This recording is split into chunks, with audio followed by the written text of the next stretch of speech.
Nikki Newman on The Young and the Restless. When we first met Nikki, she was a wild teenager on a path of personal destruction. She earned a living as a stripper and prostitute in the fictional town of Genoa City. Quite a talent, wouldn't you say, old boy? The next 30 years have literally been a soap opera for Nikki. She's been kidnapped and shot, been the victim of a hit and run, and survived a potentially fatal disease. Since I found you. Then there are the marriages, 9 in total, including the dashing Victor Newman, her on-screen husband several times over. I want you to show me your real feelings. I mean, isn't that what I've been doing? No, you've been giving me things, and I want you. Last year, internet rumours had Nikki leaving the show, but fans are thrilled that she's staying, meaning many more years of dramas, weddings and divorces for the young and the restless.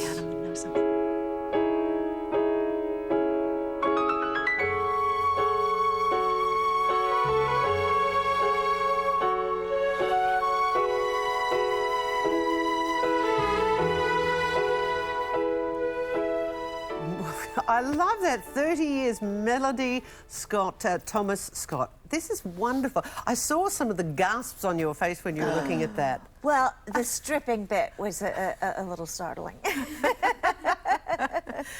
I mentioned in the intro, you've done some wonderful things in your career, and at age 8, Alfred Hitchcock cast you. What do you remember of that experience? Sheer terror. Well, I had been working since I was 3, but never for any director that was as frightening as he was, and I'm sure he was as frightening to the adults as well. Why was he frightening? I was only 8 years old. Very stern, never smiled,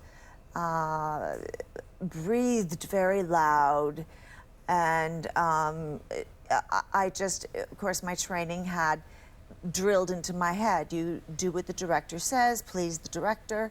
And that's all I tried to do desperately, and then just get the hell out of that studio. Did he ever every have day. a kind word to say to an 8-year-old? No, at least not to me. But you know, I've read that he was pretty brutal with the adults Everybody. as well. Wow, extraordinary history you have. John Wayne as well, I understand.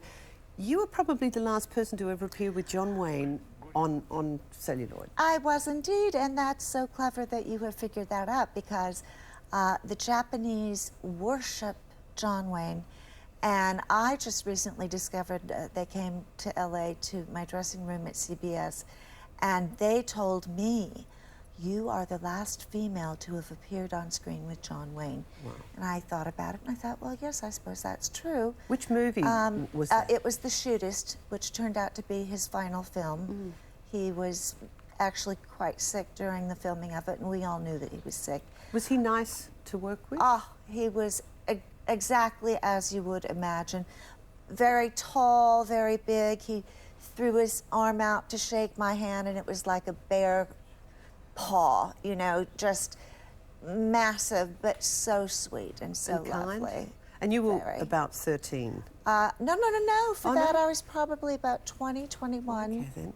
So very fond memories of a great actor and a good man. Oh, yes, very much so.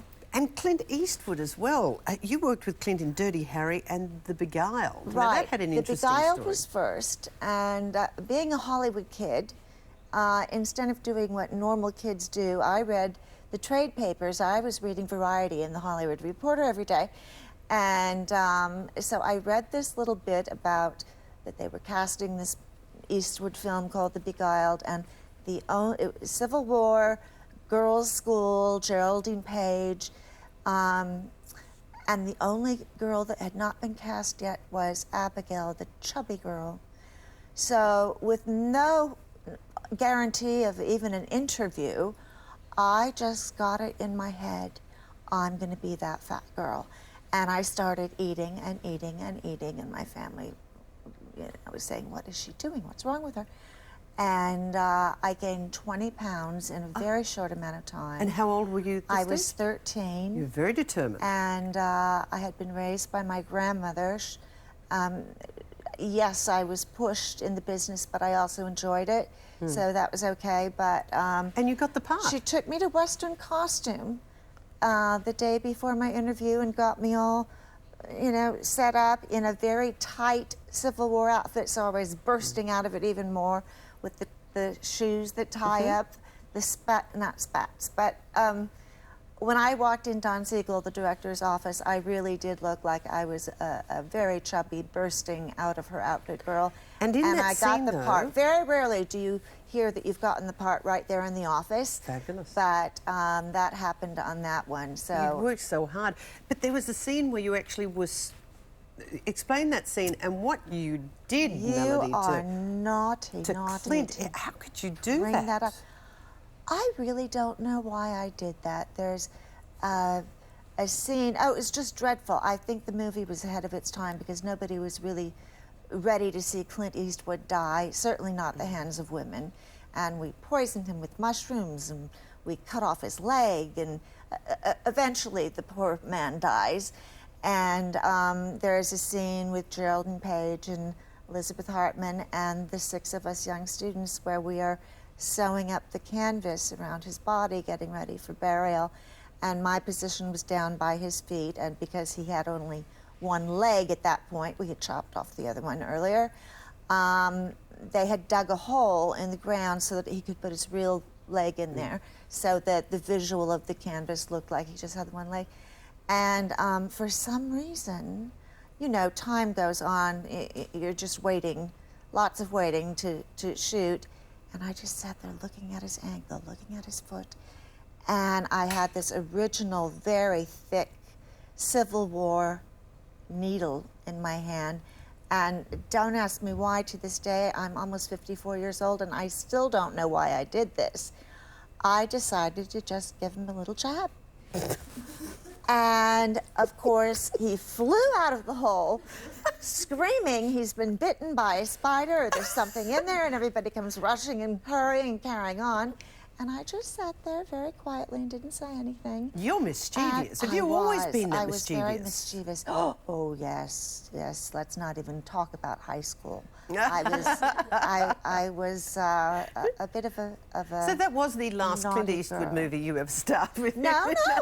Then after that, Mr. Siegel, Don Siegel, the director, asked me to do a very small part in Dirty Harry. I was the girl that was kidnapped that was buried alive, and I believe that was a year or two after we did The Beguiled. So I guess jabbing Eastwood in the ankle didn't really hurt me too badly.